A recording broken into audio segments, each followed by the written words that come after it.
Ang init ng araw ay tila niyayakap ang buong bayan ng Baryo Liwanag, ngunit para kay Liwayway, ang pinakamatinding init ay nagmumula sa kanyang puso. Huling mga sandali na lamang bago siya tuluyang makauwi. Pinagmamasdan niya ang mga gusali mula sa kanyang opisina sa ika-12 palapag ng Sinag Corp. Bawat isa ay tila saksi sa kanyang tahimik na pagpupunyagi. Sa kanyang tabi, isang maliit na larawan ni Hiraya. Ang kanyang Hiraya, ang nagbibigay sa kanya ng lakas. Ang kanyang nangiti, ang kanyang mga mata na puno ng pag-ibig. Sapat na iyon upang mapawi ang pagod ng buong araw. Napangiti si Liwayway habang maalala ang kanilang pagpapaalam kanina.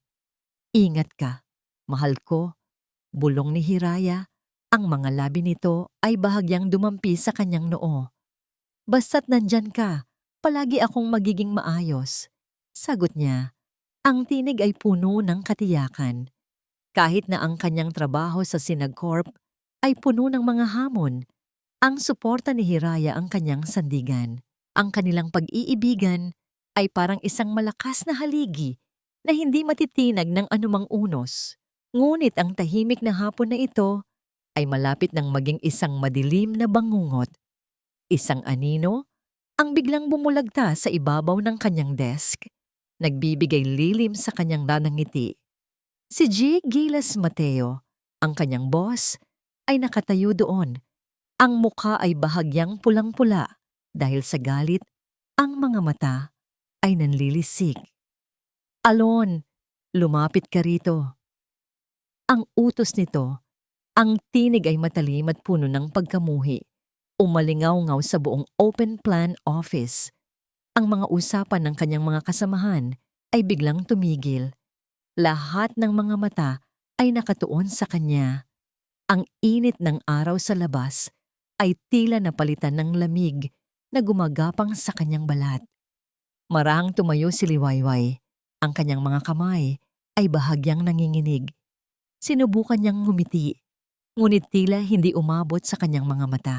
Sir, may kailangan po kayo. Kailangan ko?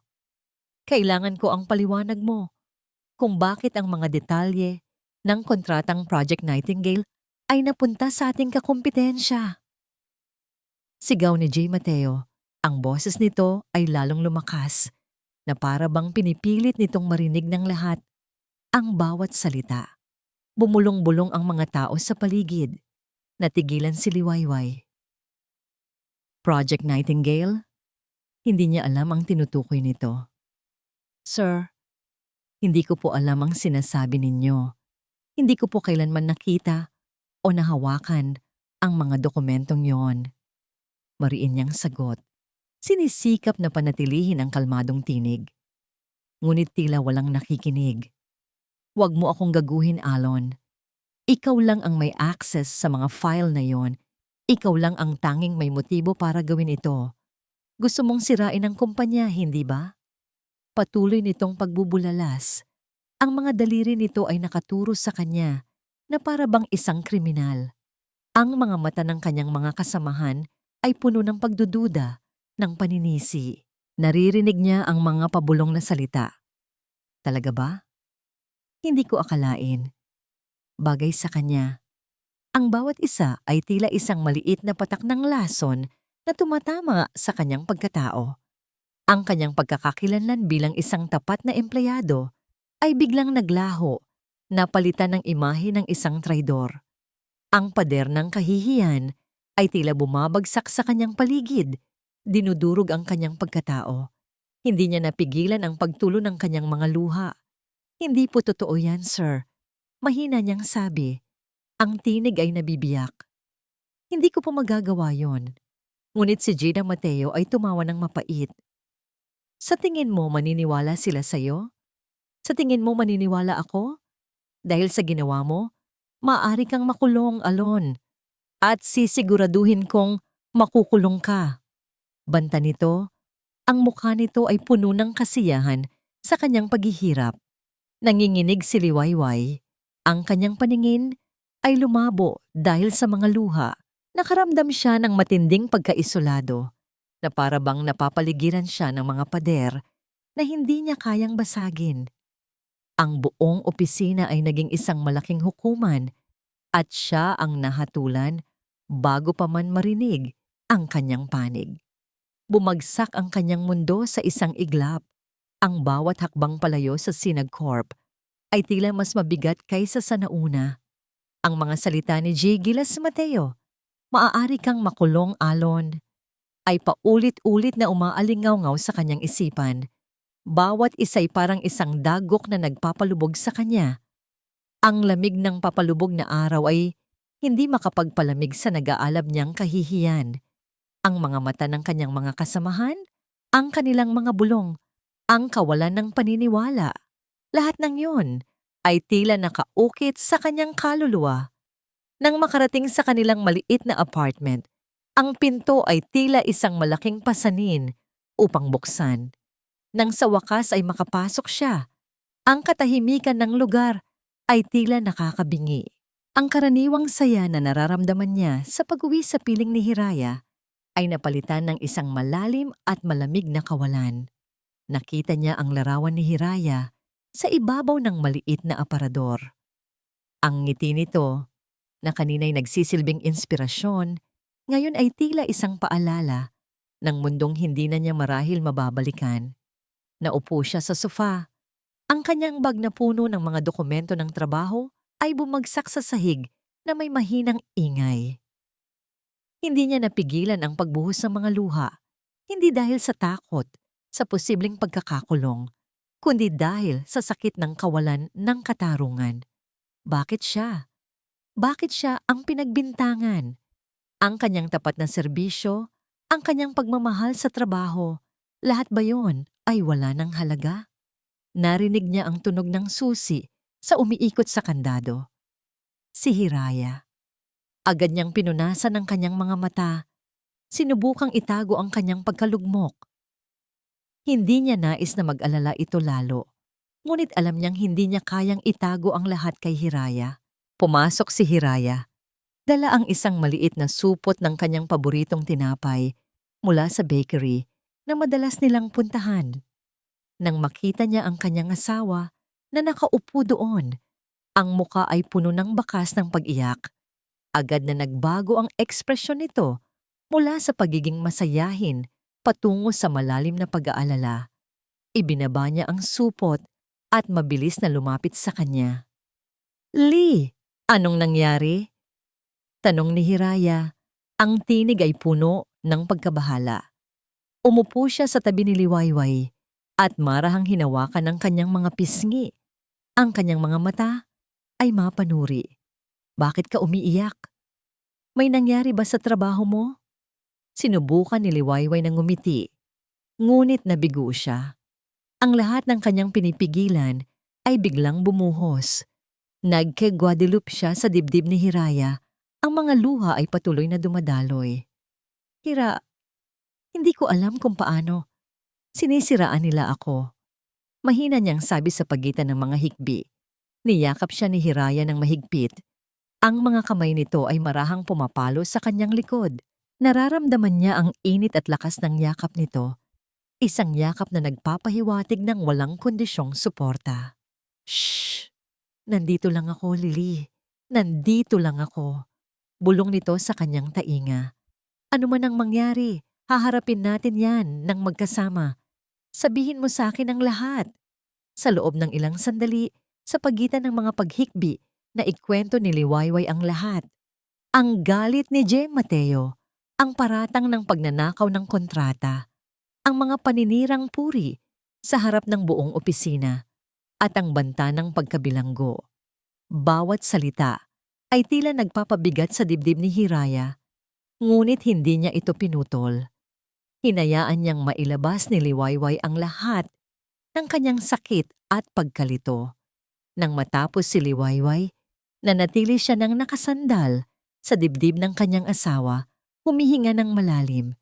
Ang init mula kay Hiraya ay tila nagbibigay sa kanya ng kaunting lakas. "Hindi nila magagawa yan, Liwayway," sabi ni Hiraya. Ang tinig nito ay may kakaibang tigas na hindi pa niya naririnig noon. Hinawakan niya ang kamay ng kanyang asawa. Ang kanyang mga daliri ay mahigpit na magkakaugnay. Alam kong hindi mo magagawa ang mga bagay na yon. Hindi ka ganyan. Tumango si Liwayway. Ang kanyang tinig ay bahagyang matatag na. Pero paano, Hira? Lahat sila. Naniniwala sila. Si Sir Mateo, parang sigurado siya. Tinitigan siya ni Hiraya sa mata. Ang kanyang tingin ay puno ng determinasyon at isang bagay na hindi niya lubos maintindihan, isang pangako. Gagawin ko ang lahat, Lee. Hahanapin ko ang katotohanan. Hindi ko hahayaang manatili kang may bahid ng kahit anong kasalanan. Nandito ako para sa'yo. Palagi. Sa pagkakayakap nilang yon, sa gitna ng kawalan ng pag-asa, isang maliit na sinag ng pag-asa ang nagsimulang sumilay sa puso ni Liwayway. Ang mga salita ni Hiraya, ang kanyang presensya, ang kanyang tiwala. Iyon ang mga bagay na kailangan niya upang hindi tuluyang bumigay. Ngunit habang nakayakap siya, hindi niya mapigilan ang pakiramdam na may mas malalim na nangyayari. Isang bagay na hindi pa niya lubos na nauunawaan. Pagkaalis ni Liwayway patungo sa trabaho kinabukasan, hindi na nag-aksaya ng panahon si Hiraya. Ang pangako niya sa kanyang asawa ay hindi lamang mga salita. Ito ay isang determinasyong nagmumula sa kaibuturan ng kanyang pagkatao. Habang pinagmamasdan niya ang paglubog ng araw kahapon, isang plano ang nabuo sa kanyang isipan. Isang plano na nangangailangan ng kanyang tunay na kakayahan. Ang kakayahan na pilit niyang itinatago sa araw-araw na buhay nila ni Liwayway. Sinag Corpam, bulong niya.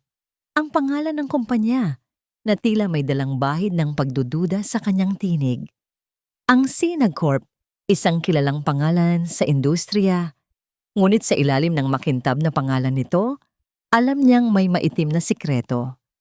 Ang pagiging miyembro niya sa isang espesyal na unit ng cybercrime unit ay hindi lamang isang trabaho. Ito ay isang misyon. At ang kaso ni Liwayway na tila simpleng corporate espionage ay tila isang maliit na bahagi lamang ng mas malaking larawan na kanyang kinakalaban. Nagbihis siya, hindi ang karaniwang damit ng isang ordinaryong empleyado, kundi ang mas formal na kasuotan na nagpapahiwatig ng kanyang tunay na propesyon. Sa kanyang bag, hindi mga ordinaryong dokumento ang naroon, kundi ang mga high-tech na kagamitan sa pag-hack at data retrieval. Ang kanyang biyahe patungo sa opisina ng Sinag Corp ay hindi bilang isang asawa na nag-aalala, kundi bilang isang investigador na sumusuyod sa kadiliman. Pumasok siya sa gusali hindi bilang isang empleyado, kundi bilang isang consultant na may appointment sa IT department. Gamit ang kanyang mga peking credentials at kaunting social engineering, madali siyang nakapasok sa loob. Ang kanyang unang layunin, ang central server ng kumpanya. Habang naglalakad sa mga pasilyo, pinagmasdan niya ang paligid. Ang mga tao ay abala sa kani-kanilang trabaho. Ang ilan ay tila may bahid ng pagod at pagkabalisa. Parehong emosyon na nakita niya kay Liwayway kahapon. Nang makarating sa server room, isang malamig at nakakabinging ugong ng mga makina ang sumalubong sa kanya. Mabilis niyang inilabas ang kanyang mga gamit. Ang kanyang mga daliri ay tila sumasayaw sa keyboard, nag-uutos sa mga linya ng code, naghahanap ng mga lagusan, mga kahinaan sa sistema. Hindi ito ang unang pagkakataon na ginawa niya ito. Ito ang kanyang specialty, ang paghahanap ng katotohanan sa likod ng mga numerong ito. Sa paghahalungkat niya sa mga logs, natagpuan niya ang mga bakas ng mga hindi inaasahang aktibidad, mga access sa mga file na higit na sensitibo kaysa sa ordinaryong kontrata, mga transfer ng data sa mga hindi kilalang IP address sa mga oras na hindi karaniwang oras ng opisina. Ang Project Nightingale ay tila isang pabalat lamang. May mas malaking operasyon na nagaganap sa ilalim ng kanyang ilong. Habang sinusubaybayan niya ang mga daloy ng data, napansin niya ang isang particular na user account na palaging kasangkot sa mga kahina-hinalang aktibidad. Ang account ni Pagsin Kalikasan. Nakita niya kung paano ito madalas na ginagamit upang i-access ang mga financial records at personnel files. Ang pagiging malapit ni Liwayway sa kanya sa harap ng insidente ay tila hindi na isang simpleng pagkakaibigan. Nagkaroon ng bahid ng pagdududa sa isipan ni Hiraya. Si Pagsin, na tila laging kinakabahan, ay nagiging mas kahina-hinala sa kanyang mga mata. Bigla, isang bagong file ang lumitaw sa kanyang screen. Isang folder na may pangalang Nightingale Backup Orbitry. Naglalaman ito ng mga fragmented recordings at CCTV footage. Mabilis niyang binuksan ang isa sa mga video. Nakita niya ang isang figura na tila si G. Mateo na nakikipag-usap sa isang tao na hindi niya makilala ng malinaw dahil sa dilim. Ngunit sa paglipas ng ilang sandali, isang pamilyar na tinig ang narinig niya mula sa audio recording. Ang tinig ni Pagsin Kalikasan na tila nagbibigay ng mga tagubilin. Siguraduhin mong walang makakaalam. Angkop na angkop ang plano, sabi ng tinig ni Pagsin. Napatigil si Hiraya. Ang mga piraso ng puzzle ay tila nagsisimulang magkakalapit, ngunit sa paraang mas komplikado at mapanganib kaysa sa kanyang inaakala. Hindi lamang ito tungkol sa pagnanakaw ng kontrata. Ito ay isang mas malalim na sabwatan. At ang kanyang asawa, si Liwayway, ay naging biktima lamang ng mas malaking laro. Tumayo siya. Ang kanyang mga kamay ay bahagyang nanginginig. Hindi dahil sa takot, kundi dahil sa pagkadismaya. Ang mga ebidensyang ito ay magpapatunay sa kawalang kasalanan ni Liwayway. Ngunit hindi nito lubos na nalulutas ang misteryo ng Sinagcorp. Mayroon pa siyang kailangang tuklasin. Sa paglabas niya ng server room, sa pagdaan niya sa mga cubicle, muli niyang napansin si Pagsin Kalikasan. Nakaupo ito sa kanyang mesa. Ang mga mata ay nakatitig sa kawalan. Ang mukha ay puno ng bakas ng pag-aalala. Tila may bigat na bumabagabag sa kanya. Ang kanilang mga mata ay nagtama sa isang mabilis na sandali. May nakita si Hiraya sa mga mata ni Pagsin, isang halo ng takot at pagsisisi. Mukhang mas malalim pa ang balon na ito kaysa sa inaakala ko. Bulong ni Hiraya sa sarili habang palabas na siya ng gusali, dala ang mga unang bakas ng katotohanan. Ang malamig na pawis ay tumatagaktak sa kanyang noo, bumababa sa kanyang sentido. Bawat patak ay tila patunay ng kanyang kasalanan. Nakaupo si Pagsin Kalikasan sa kanyang cubicle sa Sinagcorp, ngunit ang kanyang isipan ay malayo. Ang mga salita ni G. Mateo kagabi, ang mga banta nito, ay tila bumubulong pa rin sa kanyang tainga. Gawin mo ang sinabi ko, Kalikasan, o hindi lang ang trabaho mo ang mawawala, pati na ang buhay mo. Ang mga salitang yon ay mas matalim pa kaysa sa anumang patalim. Naramdaman niya ang pagbigat ng kanyang dibdib sa bawat paghinga. Alam niyang mali ang lahat ng ito. Ang pagpapanggap, ang pagsira sa reputasyon ni Liwayway. Isang babaeng hindi naman niya kailanman nagawang saktan. Si Liwayway na palaging mabait sa kanya, na palaging nagbibigay ng ngiti kahit sa pinakamahirap na araw. Ang kanyang mga luha kahapon ay tila tinutusok ang kanyang konsensya. Pakiramdam niya, siya ang tunay na traidor, hindi si Liwayway. Napatingin siya sa kanyang telepono. Isang mensahe mula kay J. Mateo ang nakabukas pa rin sa screen. Tapusin mo ang trabaho. Walang atrasan. Kailangan niyang gawin ito. Kung hindi, alam niyang hindi lang siya ang mapapahamak. Ang kanyang pamilya, ang kanyang mga utang na lumalaki pa araw-araw, ang panganib na dala ng mga taong pinasok niya. Lahat ng iyon ay nagtutulak sa kanya papalalim sa putik. Hindi niya namalayan na naglalakad na pala siya palabas ng opisina. Hindi niya na inintindi ang mga tingin ng kanyang mga kasamahan, ang mga bulong. Ang kanyang mga paa ay tila kusang nagdala sa kanya patungo sa isang pamilyar na direksyon. Ang lumang parking lot sa likod ng gusali. Sa ilalim ng mga hindi nagagamit na ilaw. Doon, sa anino ng isang malaking truck, may isang itim na sedan na naghihintay. Nanginginig ang kanyang mga kamay nang sumakay siya sa sasakyan. Ang driver ay nakatalukbong ang mukha. Ang tinig ay mababa at walang emosyon. Nakuha mo na ba ang kailangan ko? Oo, mahinang sagot ni Pagsin. Inabot niya ang isang maliit na USB drive mula sa kanyang bulsa. Ito ang kopya ng mga logs na kinuha niya mula sa server kagabi. Mga kopya ng mga email na nagtuturo kay J. Mateo bilang utak ng operasyon. Ito ang kanyang bargaining chip. Ito ang kanyang paraan upang mabuhay. Magaling, sabi ng driver. Ngayon, tungkol sa susunod na hakbang. Ngunit hindi na nakinig pa si Pagsin. Ang laman ng USB drive na hawak niya ay ang kanyang huling pag-asa. Hindi lamang ito ebidensya laban kay Gita Mateo, kundi pati na rin ang mga recording at footage na nagpapatunay sa sabwatan. Kung magagawa niya itong maibigay sa tamang tao, marahil ay may tsansa pa siyang makaligtas.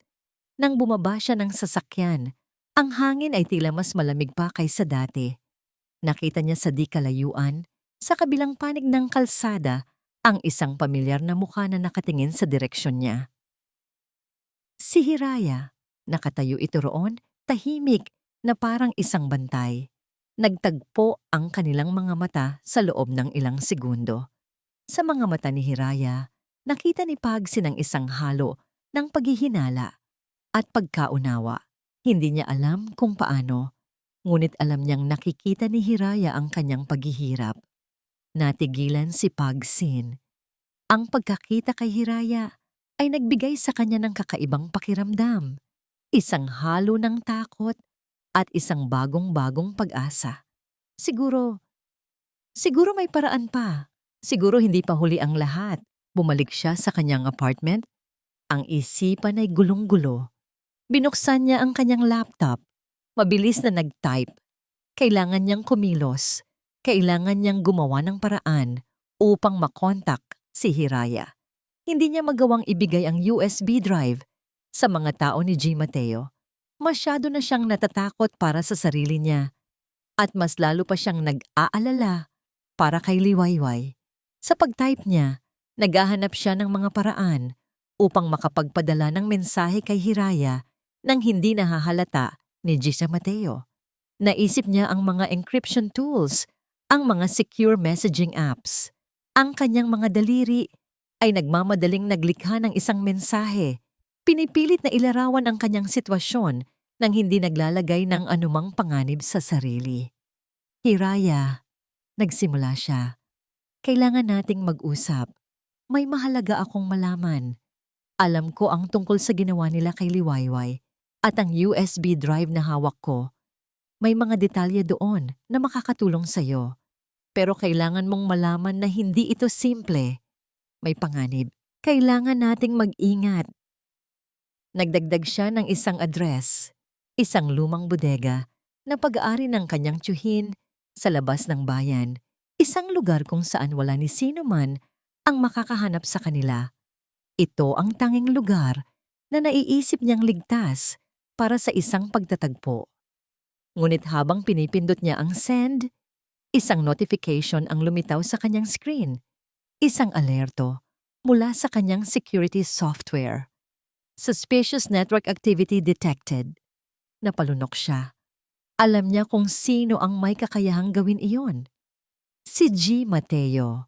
Hindi niya alam kung paano, ngunit nalaman nito ang kanyang ginagawa. Ang kanyang pagtatangkang tumulong ay maaring ang mismong maglalagay sa kanya sa mas malaking panganib.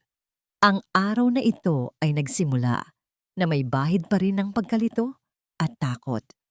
Kahit na sinabi ni Hiraya na tutulungan niya, hindi pa rin mawala sa isipan ni Liwayway ang mga pangyayari sa opisina. Ang mga salita ni Jigilas Mateo ay tila ba naguudyok pa rin sa kanya na magduda. Ngunit ang presensya ni Hiraya kagabi, ang kanyang pangako, ang yakap na puno ng katiyakan, iyon ang nagbigay sa kanya ng kaunting pag-asa. Nasa isang maliit na conference room si Liwayway, kasama ang ilang miyembro ng HR at si G. Mateo na tila mas kalmado na ngayon, ngunit mayroon pa ring bahid ng pagkayabang sa kanyang mukha. Miss Alon, simula ni G. Mateo. Ang tinig ay tila pinapalamig, ngunit may lamig na nagpapahiwatig ng hindi magandang balita. Dahil sa insidente kahapon at sa patuloy na pagtanggi mo sa mga ebidensyang hawak namin na pagdesisyonan ng management na, hindi na niya natapos ang sasabihin. Ang pinto ng conference room ay bumukas ng malakas at pumasok si Hiraya. Ngunit hindi ito ang Hiraya na kilala ni Liwayway. Wala ang pamilyar na kaswal na damit ang malambot na nangiti. Nakasuot ito ng isang maayos na suit, ang kanyang tindig ay puno ng awtoridad. At ang kanyang mga mata ay nagliliyab na may kakaibang determinasyon. Sa kanyang kamay, may hawak siyang isang tablet na patigil ang lahat. Si Gisha Mateo ay natigilan. Ang kanyang ngangisi ay napalitan ng pagtataka at pagkairita. Sino ka? Paano ka nakapasok dito? Sigaw nito. Ngumiti ng bahagya si Hiraya.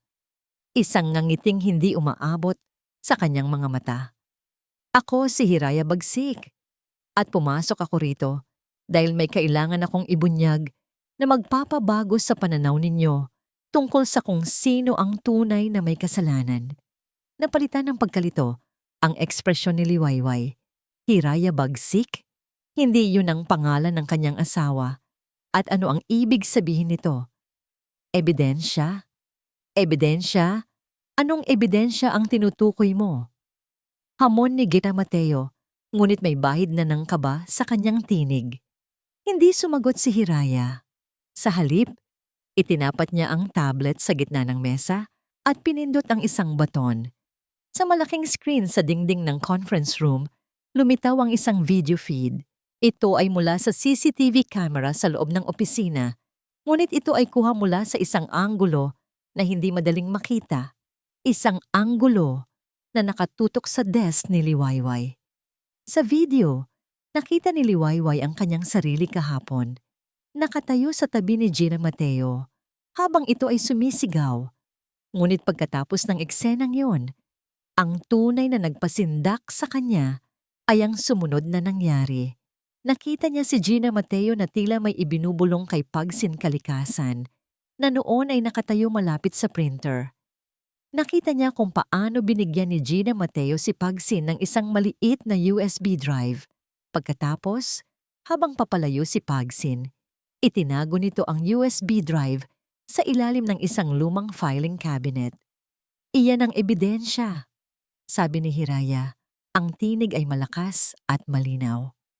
Ang video na ito ay nagpapakita kung paano mo, Jesha Mateo, inutusan si Mr. Pagsin Kalikasan na ilagay ang pekeng kopya ng kontrata sa iyong system upang palabasin na si Miss Alon ang nagkasala. At ang totoong kontrata na inyong sinubukang itago ay narito. Nag-play si Hiraya ng isang audio file. Ang pamilyar na tinig ni G. Mateo ay umalingaw-ngaw. Kausap si Pagsin. Siguraduhin mong walang makakaalam. Angkop na angkop ang plano.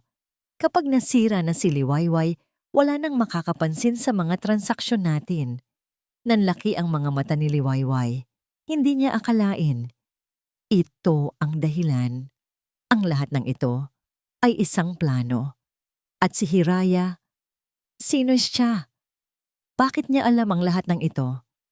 Nagpatuloy si Hiraya, ang kanyang tinig ay hindi nagbabago. Hindi lang iyan. Sa pamamagitan ng paggamit sa aking access bilang isang consultant sa cybersecurity para sa inyong kumpanya, natuklasan ko ang mas malalim na pattern ng pandaraya. Ang Sinag Corp ay ginagamit bilang front para sa money laundering.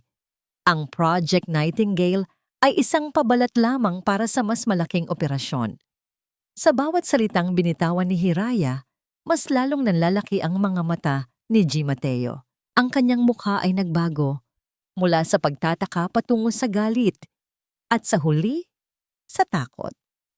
Si Pagsin Kalikasan, nakasama rin sa conference room, ay tila gusto nang magpalamon sa lupa. Ang kanyang mukha ay kupas na kupas. Ikaw, sino ka ba talaga? Sigaw ni Gita Mateo. Ang boses nito ay nanginginig. Ako si Hiraya Bagsik. Pag-uulit ni Hiraya. Sabay itinapat ang tablet sa direksyon ni Gita Mateo. Sa screen, lumitaw ang kanyang opisyal na ID bilang isang senior operative ng National Cybercrime Division. At heto, ang katotohanan na pilit mong tinatago. Napakagatlabi, si Liwayway.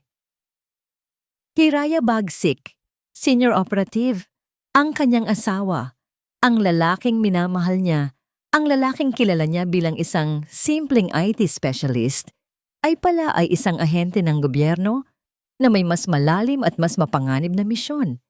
Ang pagkabigla ay bumalot sa kanya, kasabay ng pag-unawa sa lahat ng kakaibang kilos nitong mga nakaraang araw. Napaluhod si G. Mateo sa sahig. Ang kanyang paglaban ay nawala. Ang mga tauhan ng cybercrime unit na tila tahimik na naghihintay sa labas ay pumasok upang arestuhin si G. Mateo at si Pagsin Kalikasan.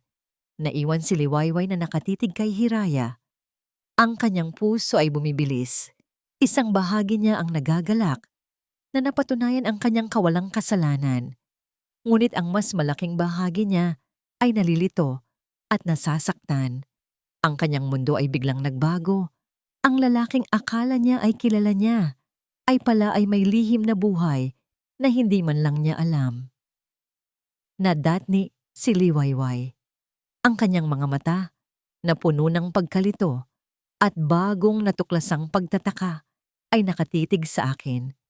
Ang dating paghanga na nakikita ko roon ay napalitan ng isang uri ng pag-aalinlangan, isang distansya na tila biglang lumitaw sa pagitan namin. Ramdam ko ang bigat ng mga lihim na aking dinala. Mga lihim na ngayon ay nagiging pader sa pagitan namin ng babaeng pinakamamahal ko. Pagkatapos ng kaguluhan sa Sinagcorp, ang pag-aresto kay G. Mateo at kay Pagsin Kalikasan, kami ni Liwayway ay umuwi. Ang katahimikan sa sasakyan ay nakakabingi, mas mabigat kaysa sa anumang sigawan o akusasyon na narinig namin kanina. Alam kong kailangan naming mag-usap, ngunit sa sandaling iyon, hindi ko alam kung saan magsisimula. Paano ko ipapaliwanag ang lahat? Paano ko ibabalik ang tiwala na tila nawala sa isang iglap? Nang makapasok kami sa apartment, agad siyang umupo sa sofa, malayo sa akin. Nakatanaw siya sa bintana, sa mga ilaw ng syudad, na para bang hinahanap ang sagot sa labas. Hiraya! Simula ni Kakaya, ang tinig ay mahina, halos hindi marinig. Sino ka ba talaga? Lumapit ako at umupo sa tapat niya, pinipilit na makipag-ugnayan sa kanyang mga mata. Ako si Hiraya, ang asawa mo, ang taong minamahal ka. Pero ang pangalan mo? Sabi niya, ang tinig ay puno ng pagkalito. Hiraya Bagsik, senior operative, hindi ko alam ang tungkol dito. Hindi mo sinabi sa akin. Ang pagkadismaya sa kanyang tinig ay hindi maitatanggi. Alam ko, sabi ko, ang aking puso ay bumibigat. At nagsisisi ako, pero kailangan kong gawin iyon, Lee. Para sa kaligtasan natin, para sa misyon. Alam mo naman ang trabaho ko, di ba? Ang pagiging IT consultant. IT consultant? Bigla siyang tumawa ng mapait. Yun ang akala ko, Hiraya. Yun ang akala ko ang buhay na ibinabahagi natin. Ngayon parang hindi ko na alam kung sino ang katabi ko. Ang mga salitang iyon ay tumama sa akin na parang isang suntok. Naisip ko ang lahat ng mga kasinungalingan, ang mga pagtatago, ang mga oras na wala ako dahil sa trabaho. Lahat iyon ay may dahilan. Ngunit ngayon, hindi na yun sapat na paliwanag para sa kanya. Lee, hindi ko sinasadyang itago sa iyo ang lahat. Paliwanag ko, sinusubukang maging kalmado. Ang trabaho ko ay mapanganib. Maraming tao ang gustong makakuha ng impormasyon tungkol sa aming mga operasyon. Kung alam mo ang tungkol dito, maaari kang maging target. Target? Ulit niya, ang mga mata ay nanlalaki. Kaya pala palagi kang nag-aalala? Kaya pala may mga pagkakataon na parang palagi kang may tinatago? Akala ko nagtatampo ka lang sa akin o may problema sa trabaho. Tumulumuli ang kanyang luha. Mas gugustuhin ko pang malaman ang katotohanan, Hiraya, kahit gaano pa ito kasakit o kapanganib, kaysa mabuhay sa isang kasinungalingan. Nakita ko ang sakit sa kanyang mga mata, ang kanyang pagkadismaya. Alam kong nasaktan ko siya, at ang pagkasira ng tiwala na yon ay mas mahirap tanggapin kaysa sa anumang banta mula sa mga kriminal. Gusto ko sanang sabihin sa'yo, sabi ko. Ang tinig ay nanginginig, pero hindi ko alam kung kailan ang tamang panahon. At sa totoo lang, may mga bagay na kahit ako mismo ay hindi pa lubos na sigurado kung paano magiging resulta. Ang Project Nightingale ay tila isang maliit na bahagi lamang ng mas malaking operasyon. Nalaman ko lang kahapon ang buong lawak nito. Mas malaki? Tanong niya. Ang kanyang tinig ay nagpapakita ng pagod. Ano pa ang hindi ko alam, Hiraya? Napabuntong hininga ako. Iyon ang kailangan nating alamin. Ang Sinag Corp ay ginagamit na front para sa money laundering. At ang mga tao sa likod nito, hindi sila basta-basta. Kailangan nating maging maingat. Bigla, isang alerto ang lumabas sa aking phone. Isang notification mula sa aking secure system. Unauthorized access detected.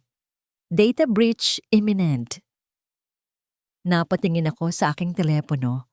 Pagkatapos ay kay Liwayway, ang aking puso ay bumilis. Ano yon? Tanong niya. Napansin ang pagbabago sa aking ekspresyon. Parang may pumapasok sa system, sabi ko. Tumayo at kinuha ang aking laptop. May nagtatangkang kunin ang mga file na nakuha natin. Napatayo rin si Liwayway. Ang kanyang mukha ay nagpakita ng bagong pag-aalala. Sino? Hindi ko sigurado. Sagot ko, mabilis na nagtatype. Pero kung tama ang hinala ko, ang mga taong ito ay hindi susuko lang. Kung nakuha nila ang impormasyon na narito, maaari ka nilang gawing target. Ang mga salitang iyon ay bumalik sa kanya, ang banta ni Gisa Mateo. Kaya pala sila naghahabol? Sa sandaling iyon, naintindihan ko ang kanyang takot. Hindi lang ito tungkol sa aking lihim na buhay, kundi tungkol sa panganib na maaari niyang kaharapin dahil sa akin. Ang bigat ng aking mga desisyon ay hindi lamang nakaaapekto sa akin, kundi pati na rin sa kanya. Lee, sabi ko, ang aking tinig ay puno ng sinseridad. Gagawin ko ang lahat para protektahan ka. At kailangan nating magtulungan dito. Kahit na nasasaktan ka sa mga lihim ko, kailangan nating magtiwala muli sa isa't isa. Dahil sa ngayon, ang kaligtasan natin ang pinakamahalaga. Tinitigan niya ako. Ang kanyang mga mata ay puno ng mga tanong na hindi pa nasasagot. Ngunit meron na ring bakas ng determinasyon. Ang daan sa pagitan namin ay mahaba pa. Ngunit sa sandaling iyon, naramdaman ko na kahit papaano, may maliit na puwang para sa pag-asa. Ang mga salita ni Hiraya ay bumabagyo sa aking isipan. May nagtatangkang kunin ang mga file na nakuha natin.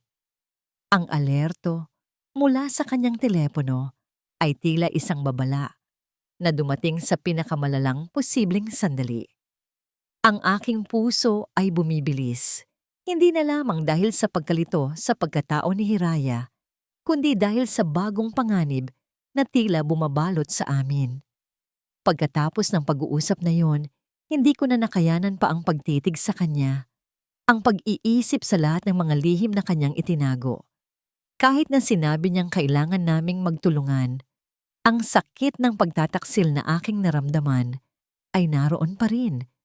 Isang malalim na sugat na hindi madaling maghilom.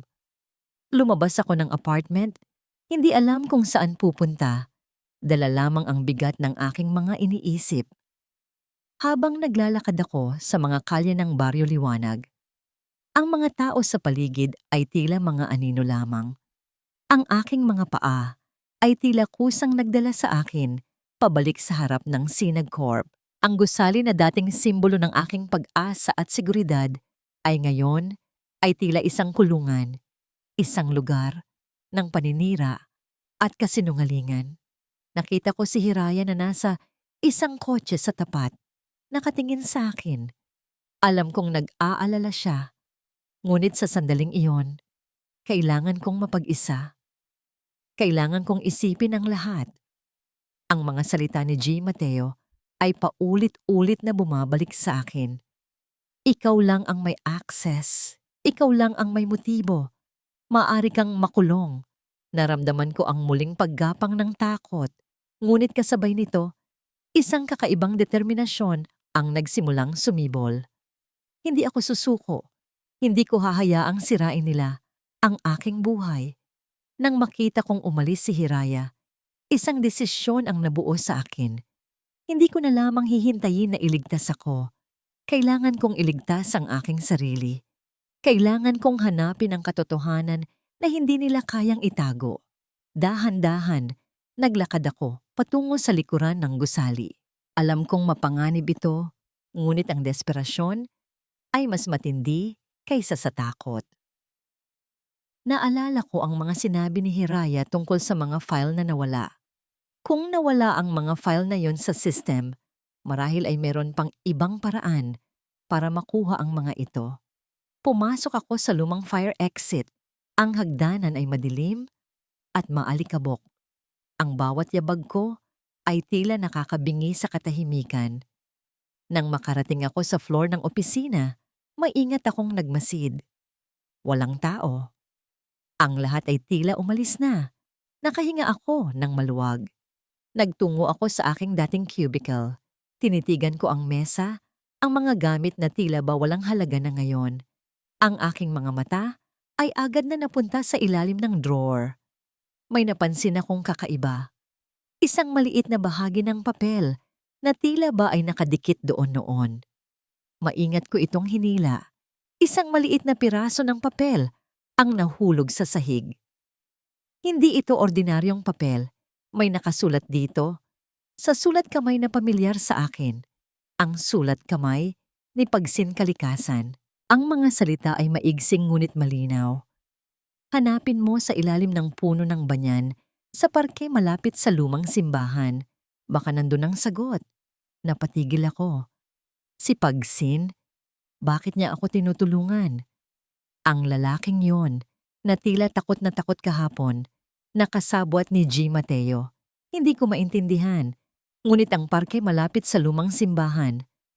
Alam ko ang lugar na yon. Doon kami madalas magtago ni Hiraya noong mga bata pa kami, ang aming secret base. Sa sandaling iyon, naramdaman ko ang pag-asa na nagsisimulang sumibol muli sa aking puso.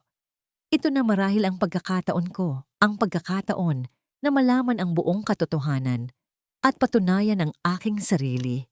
Dali-dali akong lumabas ng opisina, ang maliit na papel ay mahigpit kong hawak. Hindi ko na inalintana ang panganib. Kailangan kong malaman. Kailangan kong makuha ang sagot na yon. Sa pagmamadali kong lumabas, hindi ko napansin ang isang anino na nagmamasid mula sa dilim. Isang anino na may hawak na isang maliit na device na kumikinang. Ang tibok ng kanyang puso ay tila ba nagmamadali. Bawat pagtugtog nito ay nagpaparamdam ng papalapit na panganib. Nakaupo si Pagsin Kalikasan sa isang madilim na sulok ng isang maliit na coffee shop sa labas ng Baryo Liwanag, malayo sa Sinag Corp. Ang malamig na kape sa kanyang harapan ay hindi napansin. Ang kanyang buong atensyon ay nakatuon sa laptop na nakabukas sa mesa. Ang mga mensahe niya kay Hiraya ay naipadala na, ngunit ang paghihintay sa tugon ay tila ba isang impyerno. Kailangan kong kumilos. Bulong niya sa sarili.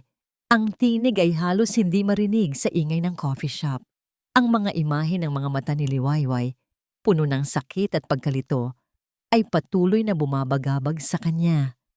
Alam niyang siya ang nagtulak kay Liwayway sa sitwasyong yon, at ang bigat ng kanyang kasalanan ay halos hindi niya na makayanan. Kung hindi siya kikilos, kung hindi niya gagawin ang tama, hindi niya mapapatawad ang sarili niya. Nakatanggap siya ng text message mula kay Hiraya. Nanlalamig ang kanyang mga kamay habang binabasa ito. Nakuha ko ang mensahe mo. Ligtas ba ang lugar na sinabi mo? Kailan tayo magkikita? At paano ka makakasiguro na hindi ka nila mababantayan? Napabuntong hininga si Pagsin. Kahit na si Hiraya, na tila bayani sa mata ng marami, ay nag-aalala. Alam niyang mapanganib ang sitwasyon. Nakita niya mismo ang tindi ng determinasyon ni G. Mateo, ang kawalan nito ng konsensya. Si G. Mateo ay hindi titigil hanggat hindi nito nasisigurado na walang makakaalam ng kanyang mga kasalanan. Mabilis siyang nag-type ng tugon. Oo, ligtas doon. Ang bodega sa may kanto ng Avenida San Isidro, malapit sa lumang simbahan, siguro mga 10:00 ng gabi. Kailangan nating magmadali. Baka malaman nila ang ginagawa ko. Pagkatapos niyang ipadala ang mensahe, agad niyang isinara ang laptop. Ngunit bago pa man niya ito maitago, isang notification ang lumitaw sa screen. Suspicious network activity detected. Nanlaki ang mga mata ni Pagsin. Hindi niya akalain na ganito kabilis. Alam niyang mayroon siyang ginawang pagkakamali. Ang kanyang pag-access sa mga file, ang pagpapadala ng mensahe, marahil ay na-trace nila ang kanyang koneksyon. Shit! Mura niya. Ang tinig ay nanginginig. Alam niyang hindi na ito biro. Si G. Mateo ay hindi nagbibiro. Agad niyang kinuha ang USB drive mula sa kanyang bulsa. Ang laman nito ay ang mga kopya ng mga log, ang mga recording, ang mga lumang dokumento na nagpapatunay sa pandaraya ni G. Mateo at ang paggamit sa Sinagcorp bilang front. Ito ang kanyang alas. Ito ang kanyang paraan upang makaligtas at marahil upang makatulong din kina Liwayway at Hiraya. Napatingin siya sa paligid ng coffee shop. Wala namang kakaiba. Ngunit alam niyang hindi na siya ligtas. Ang bawat isa ay maaaring isang espiya. Ang bawat sulok ay maaaring may nagmamasid. Isang desisyon ang nabuo sa kanyang isipan. Kailangan niyang kumilos ngayon din. Hindi niya maaaring hintayin ang 10:00 ng gabi. Kung malaman ni Gita Mateo ang kanyang balak, maaaring mapahamak hindi lang siya, kundi pati na rin sina Liwayway at Hiraya. Mabilis niyang binuksan muli ang laptop. Hindi na siya magpapadala ng mensahe. Kailangan niyang ipadala ang mismong ebidensya. Ngunit paano? Ang kanyang koneksyon ay maaaring nababantayan. Naisip niya ang isang lumang trick na natutunan niya nung nagsisimula pa lang siya sa mundo ng IT. Ang paggamit ng mga public Wi-Fi networks, pagdaan sa mga VPN at pag-encrypt ng mga file ng paulit-ulit. Ito ay mapanganib, ngunit ito ang tanging paraan. Habang nagse-set up siya ng mga security protocols, narinig niya ang pagbukas ng pinto ng coffee shop. Napatingin siya. 2 lalaki ang pumasok, nakasuot ng itim na damit. Ang kanilang mga mukha ay walang emosyon. Tumingin sila sa paligid at ang kanilang mga mata ay tumama kay Pagsin. Napalunok si Pagsin. Alam niyang sila ang mga tauhan ni G. Mateo. Ang pag-detect ng network activity ay hindi lamang isang babala. Ito ay isang hudyat na sila ay nasa kanyang trail na. Mabilis niyang isinara ang laptop. Kailangan niyang tumakbo. Ngunit bago pa man siya makatayo, ang isa sa mga lalaki ay lumapit sa kanyang mesa. Mr. Kalikasan, sabi ng lalaki, Ang tinig ay malamig at mapanganib. May kailangan lang kaming itanong sa'yo. Alam ni Pagsin na wala na siyang magagawa. Ang kanyang pagtatangkang tumulong ay tila nauwi sa isang patibong. Ngunit habang papalapit ang mga lalaki, isang bagay ang tumatakbo sa kanyang isipan. Ang pag-asa na sa kabila ng lahat, ang USB drive na nasa kanyang bulsa ay makakarating sa tamang mga kamay. Kahit na siya ang maging kapalit. Sinubukan ni Hiraya na abutin ito, ngunit ang lalaki ay humarang sa kanya.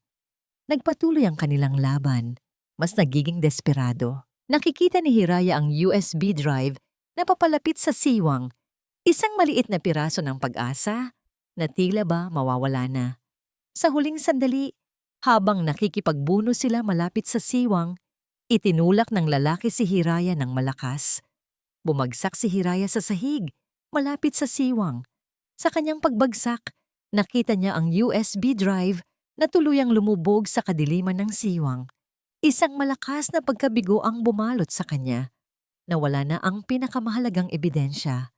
Ang lalaki ay tumayo, tumingin kay Hiraya na nakahandusay. At pagkatapos ay tumingin sa siwang kung saan nahulog ang USB. Isang mapanuyong ngambang ngiti ang sumilay sa kanyang labi. Huli na ang lahat, ahente, sabi nito, bago mabilis na lumabas ng bodega, kasama ang kanyang kasamahan na tila kanina pa naghihintay. Naiwan si Hiraya na nakahandusay, ang kanyang katawan ay masakit. Ngunit ang pinakamasakit ay ang bigat ng kabiguang kanyang nararamdaman. Napatingin siya kay Pagsin kalikasan, na tila nawalan na ng malay. Ang katotohanan, ang hustisya para kay Liwayway, ang lahat ng kanyang pinaghirapan, lahat ito ay tila nawala sa isang iglap. Ngunit habang nakahiga siya roon, sa gitna ng alikabok at kawalan ng pag-asa, isang bagay ang pumasok sa kanyang isipan.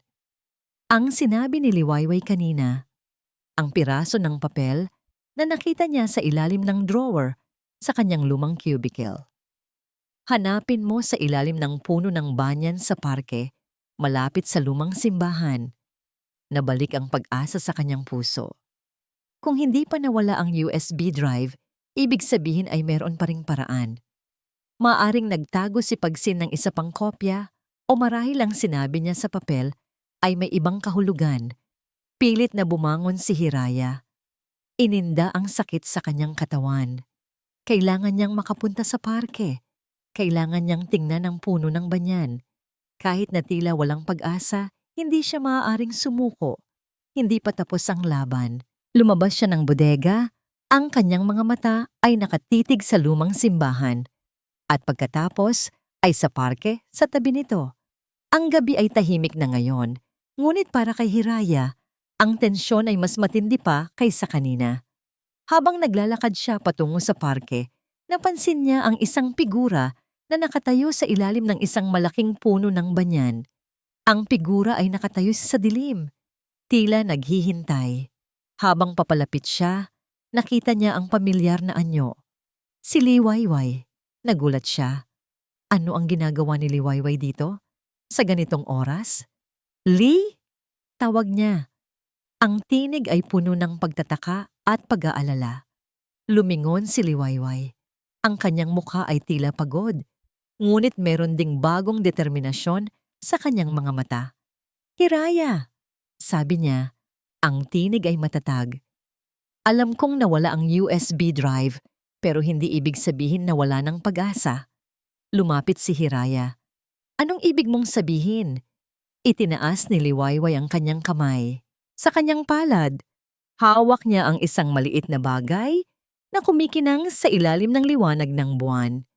Ito ay isang USB drive.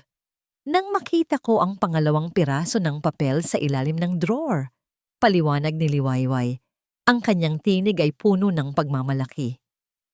Naiisip ko na hindi lang isang USB ang maaaring tinutukoy ni Pagsin.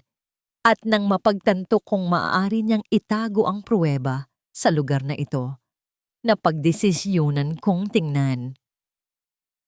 Lumapit si Hiraya at tiningnan ang USB drive.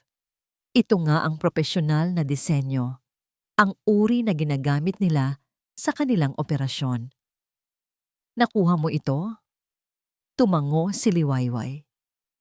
Nang makita ko ang USB drive na nahulog, agad ko itong kinuha bago pa man ito malubog sa siwang. Alam kong mahalaga ito. Isang malaking kagalakan ang bumalot kay Hiraya. Sa kabila ng lahat, sa kabila ng kabiguan, mayroon pa rin silang pag-asa. Ang tapang ni Liwayway, ang kanyang pagiging maparaan, ay nagligtas sa kanila. Ngunit habang nakatayo sila roon, sa ilalim ng puno ng banyan, isang anino ang muling gumalaw sa gilid ng parke. May narinig silang tunog ng mga yapak, papalapit. Tila may iba pang nagbabantay. Ang tibok ng puso ko ay tila ba nangingibabaw sa katahimikan ng gabi. Ang USB drive na hawak ko ay tila ba isang sulo ng pag-asa sa gitna ng kadiliman. Nakatayo kami rito sa lumang bodega kasama si Hiraya at sa aming harapan si Pagsin Kalikasan na tila ba naghahanap ng kapatawaran sa aming mga mata. Ngunit ang pag-asa na ito ay mabilis na napalitan ng takot nang marinig namin ang papalapit na mga yabag. "Nandyan na sila!" Bulong ni Hiraya. Ang tinig ay puno ng pagkaalarma. Hinila niya ako papalapit sa kanya. Ang kanyang braso ay mahigpit na nakapulupot sa aking baywang na para bang pinoprotektahan ako. Lumabas mula sa kadiliman si Gigilas Mateo kasama ang dalawang lalaki na nakita ni Hiraya kanina sa coffee shop. Ang kanyang mukha ay hindi na nagpapakita ng anumang bakas ng kabaitan. Tanging galit at determinasyon ang naroon. "Akala ko ba makikipagkita ka sa akin, Pagsin?" sabi ni G. Mateo. Ang tinig ay malamig at puno ng pananakot.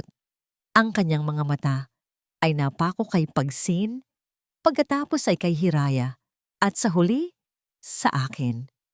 "At ikaw, Miss Alon, tila nagkamali ako ng akala sa'yo." Nanginginig ang aking mga kamay, ngunit ang USB drive ay mahigpit kong hawak. Tumingin ako kay Hiraya. Nakita ko ang determinasyon sa kanyang mga mata. Hindi kami susuko. "J. Mateo," sabi ni Hiraya.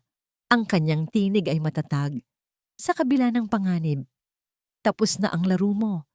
Lahat ng kasinungalingan mo, nabunyag na."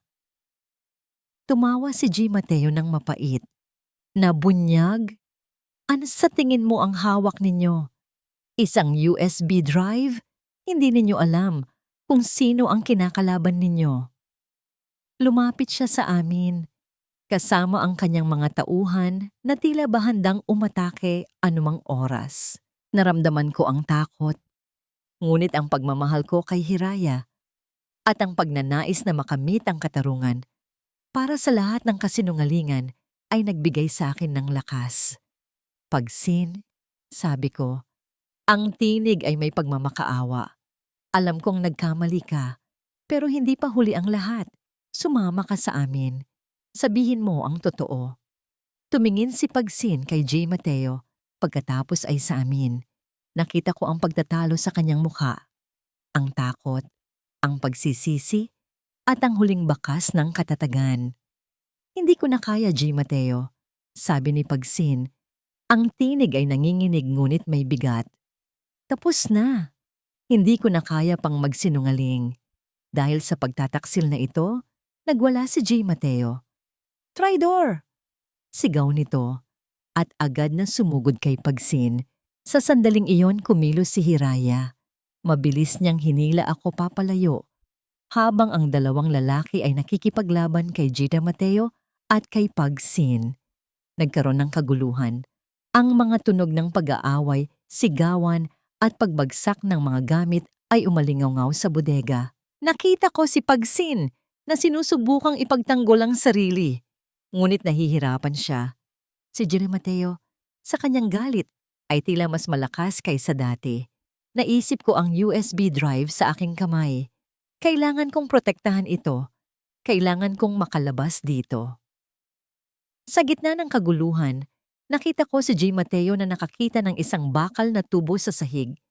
Mabilis niya itong pinulot at itinutok kay Pagsin. Bago pa man ako makasigaw, ibinagsak na niya ito kay Pagsin. Napaluhod si Pagsin. Ang kanyang ulo ay bumagsak sa sahig. Nabalot ako ng takot at galit. Ngunit kasabay nito, isang kakaibang lakas ang bumalot sa akin. Tiningnan ko si Hiraya at nakita ko ang parehong determinasyon sa kanyang mga mata. Kailangan nating umalis, Lee, sabi ni Hiraya. Ang tinig ay may pagkaapurahan. Hawakan mo ang USB drive. Huwag mong bibitawan. Nagpatuloy ang laban. Naisip ko ang lahat ng nangyari. Ang paninirang puri, ang mga kasinungalingan, ang pagtataksil. Ngayon, ang katotohanan ay nasa aking mga kamay. Sa huling sandali, bago kami tumakbo, napalingon ako kay Pagsin. Nakahandusay siya. Hindi na gumagalaw. May bahid ng kalungkutan sa aking puso, ngunit alam kong ito ang naging kapalit ng kanyang mga kasalanan. Tumakbo kami ni Hiraya palabas ng bodega. Ang USB drive ay mahigpit kong hawak. Ang tunog ng sirena ay nagsisimula nang marinig sa malayo. Ang katarungan ay malapit nang dumating. Ang mga ugong ng sirena ay papalapit. Nagiging mas malakas habang papalayo kami sa bodega. Ang malamig na hangin ng gabi ay tila ba hindi kayang palamigin ang init ng aming mga puso, ang init ng tagumpay at ang lamig ng pagkawala. Hawak ni Liwayway ang USB drive na tila ba isang kayamanan. Ang kanyang mga mata ay nakatitig sa akin, puno ng pinaghalong pasasalamat, pag-unawa, at ang bakas pa rin ng kaunting pagdududa. Pagdating namin sa lugar kung saan naghihintay ang aking koponan, agad naming ibinigay ang USB drive. Ang mga kasamahan ko ay agad na kumilos. Ang kanilang mga mukha ay seryoso at determinado. Alam nila ang bigat ng ebidensyang hawak namin. Magaling, Hiraya, sabi ng aking team leader. Ang kanyang tinig ay puno ng pagkilala. Nakuha ninyo ang lahat. Si Mateo, hindi na makakatakas ngayon. Ngunit habang pinapanood ko ang mga pulis na papalapit sa bodega, ang aking tingin ay napunta sa isang sulok. Nakita ko si Pagsin kalikasan na tila ba pinipilit pa ring bumangon. Ang kanyang katawan ay puno ng mga sugat. Sa tabi niya, nakatayo si G. Gilas Mateo. Ang kanyang muka ay puno ng galit at desperasyon. Ang dalawang tauhan nito ay malinaw na nakatayo sa likuran niya, handang ipagtanggol siya. Hindi pa tapos ang lahat, sabi ko. Ang aking tinig ay may pagkabahala. Ano ang ibig mong sabihin? Tanong ni Liwayway, napansin ang aking pagtingin. Bago pa man ako makasagot, isang malakas na pagsabog ang narinig mula sa direksyon ng bodega. Nagkaroon ng usok at ang mga pulis na papalapit ay biglang nagkagulo. Tangina! Mura ng aking team leader. Nagpasabog siya. Gilas Mateo! Sigaw ko. Alam kong siya ang nasa likod nito. Hindi siya susuko lang. Nagsimula ang kaguluhan. Ang mga tauhan ni Mateo ay nagsimulang magpaputok. Ang aking koponan at ang mga pulis ay agad na kumilos. Nagtatago sa likod ng mga sasakyan at gusali. Lee, pumunta ka sa likod ng sasakyan. Manatili ka roon. Utos ko. Itinulak siya patungo sa isang ligtas na lugar. Sa gitna ng putukan, nakita ko ang isang pagkakataon. Si Gia Mateo, sa kanyang desperasyon, ay sinusubukang tumakas. Nakita ko siyang tumatakbo patungo sa isang lumang kotse na nakaparada malapit sa bodega. Habang papalapit ako, nakita ko si Pagsin kalikasan na tila ba nagkakaroon ng lakas. Sa kabila ng kanyang mga sugat, bumangon siya at nagtangkang harangin si G. Mateo. Hindi ka makakatakas, sigaw ni Pagsin. Ang tinig ay puno ng determinasyon. Naglabas si G. Mateo ng isang maliit na baril at itinutok ito kay Pagsin. Napatigil ako. Hindi ko kayang hayaan na mangyari iyon. Sa isang mabilis na desisyon, tumakbo ako papalapit. Sa pagitan ng putukan, sa pagitan ng kaguluhan, itinulak ko si G. Mateo. Ang baril ay pumutok, ngunit ang bala ay tumama sa pader, hindi kay Pagsin. Nagpatuloy ang pag-aaway naming dalawa. Si G. Mateo sa kanyang galit ay mas malakas kaysa sa inaakala ko. Ngunit ang aking training, ang aking determinasyon na protektahan si Liwayway at ang katotohanan ay nagbigay sa akin ng lakas. Sa isang huling desperadong galaw, nagawa kong maagaw ang baril mula sa kanyang kamay at ibagsak siya sa lupa. Kasabay nito, ang aking mga kasamahan at ang mga pulis ay nakalapit na. "Mateo, tapos na," sabi ng aking team leader habang inaaresto si G. Mateo. Ang dalawa niyang tauhan ay nahuli rin. Nakahinga ako ng maluwag. Ang kaguluhan ay natapos na, ngunit habang nakatayo ako doon, sa gitna ng mga pulis at nagkakagulong mga tao, nakita ko si Liwayway na papalapit sa akin. Ang kanyang mga mata ay puno ng paghanga. Ngunit mayroon ding malalim na pag-aalala. Tumingin siya sa direksyon ni Pagsin na tila ba hindi pa rin makapaniwala sa nangyayari. Lumapit siya sa akin at sa unang pagkakataon, pagkatapos ng mahabang panahon, nakita ko muli ang dagting ng ngiti sa kanyang mga labi, kahit na may bakas pa rin ng luha sa kanyang mga mata. "Hiraya," bulong niya, at pagkatapos ay niyakap niya ako ng mahigpit. Niyakap ko siya pabalik. Ang bigat ng lahat ng nangyari ay tila ba nawala sa sandaling iyon. Nakita ko ang pagdating ng mga ambulansya. Ang isa ay agad na lumapit kay Pagsin na tila ba hindi na makahinga. "Pagsin!" sabi ni Liwayway. Ang tinig ay puno ng awa.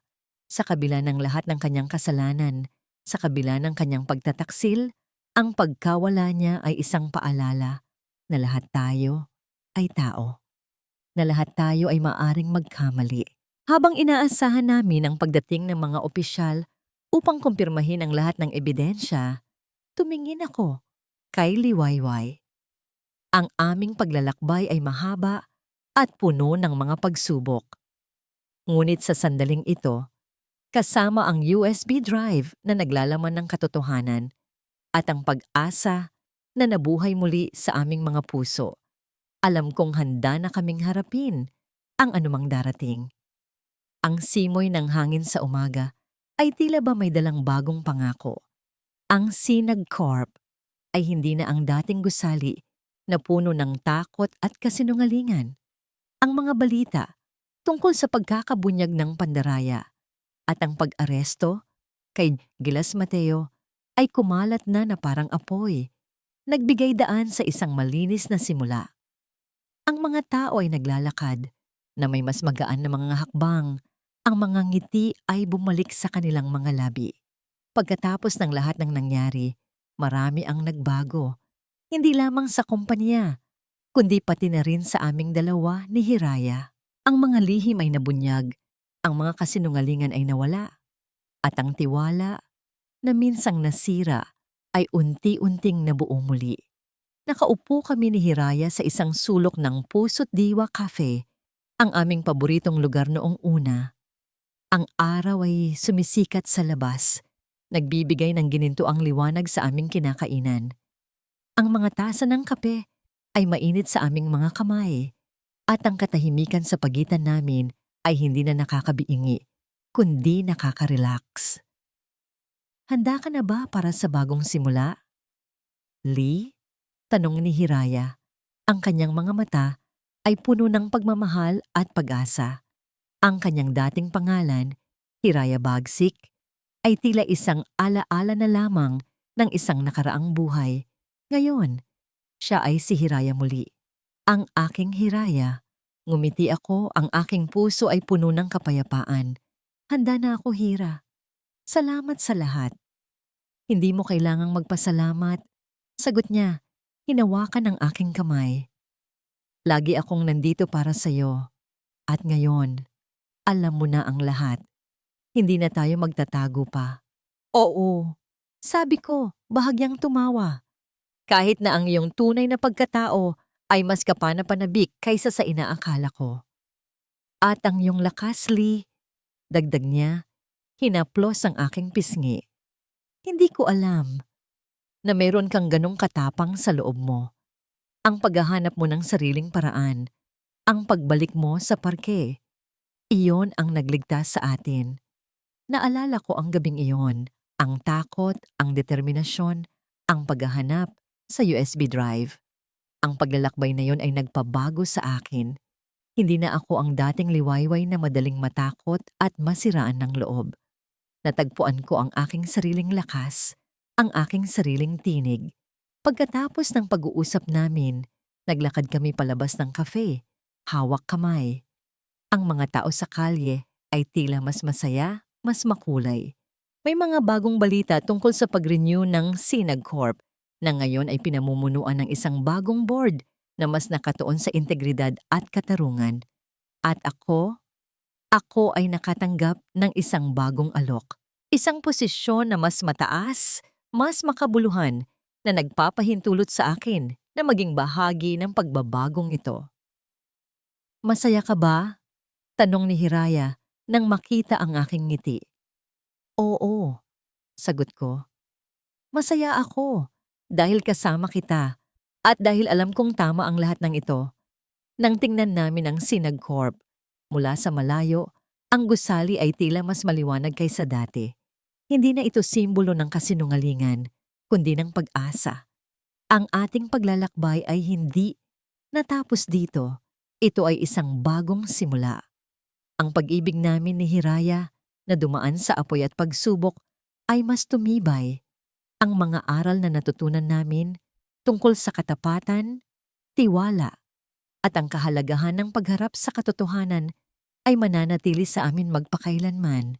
Ang tunay na lakas ay hindi lamang sa pagtatago ng mga lihim, kundi sa pagharap sa kanila at sa paghahanap ng liwanag sa pinakamadilim na sandali. Dito nagtatapos ang paglalakbay ni Liwayway at Hiraya. Sa inyong lahat na naging bahagi ng bawat sandali, ng bawat tawanan, iyakan at pagsubok na aming naranasan sa pagsasalaysay ng kanilang kwento. Taos puso kaming nagpapasalamat. Ang bawat salita, bawat pangungusap ay isinulat ng may kasamang pangarap na mahawakan nito ang inyong mga puso. Ang pagsulat ng kwentong ito ay isang paglalakbay din para sa akin. Mula sa pagbuo ng mga tauhan, sa paghabi ng mga twist, hanggang sa pagbibigay buhay sa kanilang mga damdamin, naramdaman ko ang bawat pagod, bawat saya, at bawat pagnanais na makapagbigay ng isang kwentong hindi lamang basta naririnig, kundi nananatili sa alaala. Ang pagmamahal na hindi sumusuko, ang pagpapatawad na nagpapagaling, at ang pag-asa na laging sumisibol kahit sa pinakamadilim na gabi. Iyan ang mga nais naming iparating. Sana ay naramdaman ninyo ang bawat tibok ng puso ni Liwayway at Hiraya. At sana ay nagbigay ito ng inspirasyon sa inyong sariling mga buhay. Ang pag-ibig ay tunay na may kakayahang magpatawad, magpatibay, at magdala ng bagong bukhang liwayway.